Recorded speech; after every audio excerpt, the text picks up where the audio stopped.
Un buen día para ustedes, queridos amigos. ¿Sabes? Incluso dentro aún del gran conflicto cósmico, amigos, existe un remanente fiel. Un remanente fiel que en el capítulo de hoy es presentado como los pobres del rebaño. Y ellos, ¿sabes cuál es lo que presenta el texto bíblico? Este remanente fiel reconoce la palabra de Jehová. ¿Tú reconoces la palabra de Jehová cada día? Soy Michael Mercado y esto es el texto bíblico en podcast. Abre tu Biblia que juntos escucharemos la voz de Dios.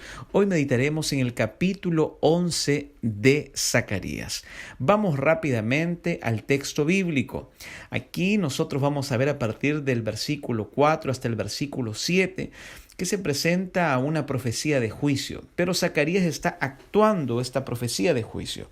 El texto bíblico dice lo siguiente: Así ha dicho Jehová mi Dios: apacienta las ovejas de la matanza, a las cuales matan sus compradores, y no se tienen por culpables. Y el que las vende dice: bendito sea Jehová, porque he enriquecido. Ni sus pastores tienen piedad de ellas. Por tanto, no tendré ya más piedad de los moradores de la tierra, dice Jehová. Porque he aquí, yo entregaré los hombres cada cual en mano de su compañero y en mano de su rey. Asolarán la tierra, y yo no los libraré de sus manos.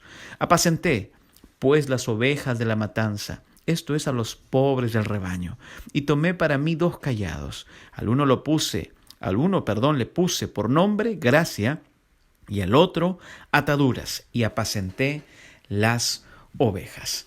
Queridos amigos, Zacarías está actuando esta profecía, apacentando un rebaño literal de ovejas, las cuales representan el pueblo de Dios, mientras el pastor Zacarías representa a Jehová dentro de esta actuación, de lo que estamos viendo en el capítulo 11.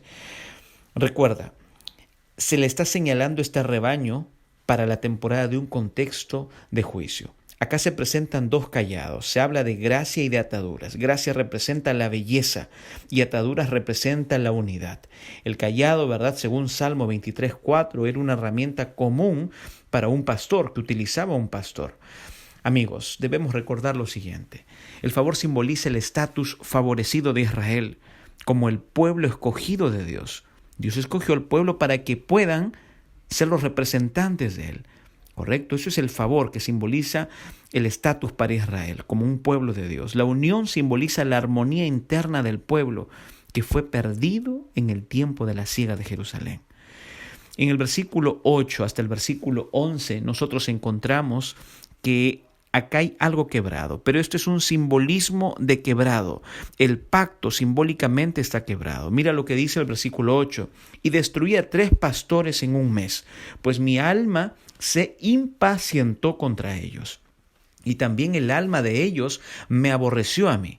Acá vemos, ¿verdad?, que ellos lo aborrecen a él y él aborrece a ellos 3. Y dije: no os apacentaré, la que muriere, que muera, y la que se perdiere, que se pierda, y las que quedaren, que cada una coma la carne de su compañera.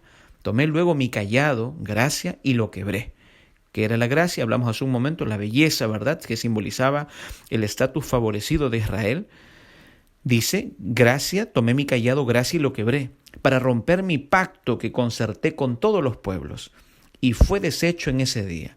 Y así conocieron los pobres del rebaño que miraban a mí, que era la palabra de Jehová. Estos 4 versículos, del versículo 8 al 11, nos presentan algo importante que debemos recordar, queridos amigos. En primer lugar, ¿quiénes eran estos 3 pastores, no? Debemos recordar que Zacarías está actuando proféticamente, lo dijimos hace un momento. Sin embargo, es difícil identificar a estos 3 pastores, de los cuales está mencionando Zacarías. La mejor explicación es probable la más antigua, donde grupos de teólogos, como por ejemplo Boyce, entre otros, llegan a esta conclusión. Ellos ven a los 3 pastores, ¿verdad?, no como 3 individuos, sino observan, ellos perciben dentro de su interpretación hermenéutica a 3 clases de individuos, ¿verdad? Y ellos los colocan por nombre. Mencionan ellos que esos 3 pastores es muy posible, ¿verdad?, es muy probable que sean 3 clases de individuos: los profetas, los sacerdotes y los reyes de Israel. Recordemos que los cargos de profeta, sacerdote y rey fueron tomados de Israel después de la conquista romana sobre Judea, ¿recuerdas? Y desde aquel tiempo, evidentemente, nunca más fueron restaurados, debido a que todo eso lo está cumpliendo ahora Cristo Jesús.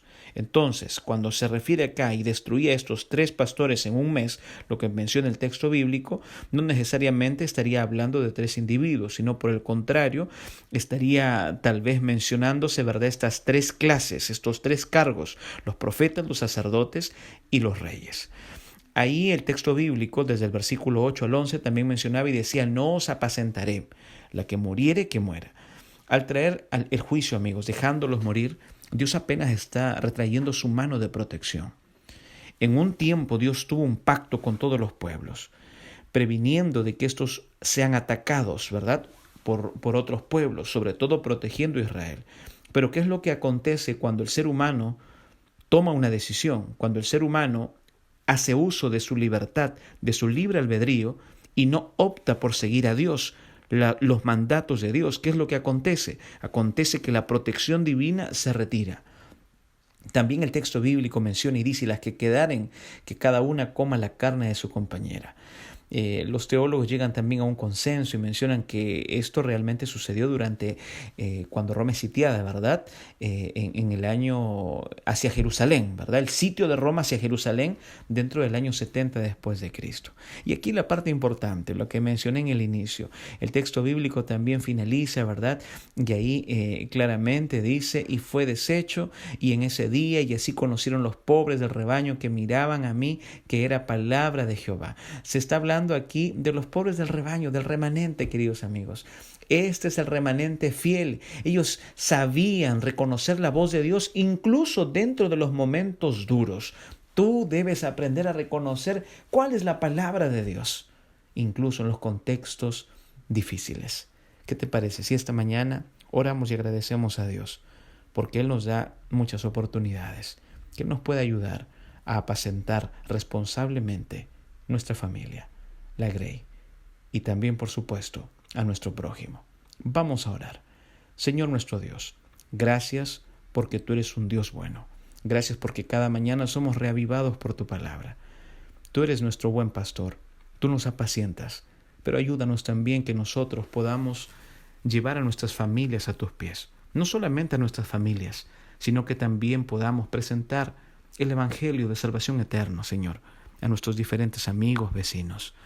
Gracias, Señor, porque hemos aprendido de que tú, Padre eterno, eres un Dios de unidad, de el favor que tú le entregaste a Israel por escogerlo para que pueda representarte, sea un representante tuyo en esta tierra.